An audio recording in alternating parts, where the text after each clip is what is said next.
Ngayon, tuturuan ko ngayon kung paano magkabit ng ceiling fan. Very easy lang po yan.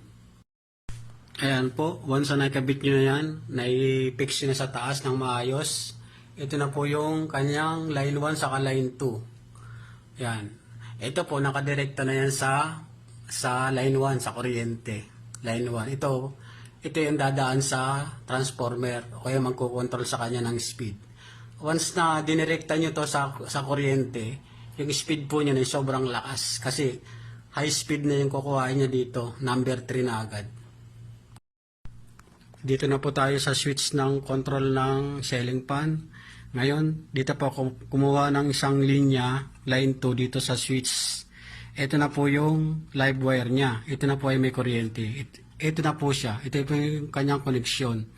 So, ito po yung kanyang line na nanggaling dun sa inyong ceiling fan.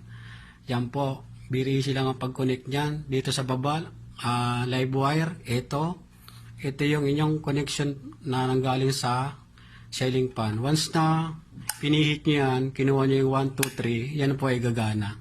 So, very easy lang po yan. Ganyan.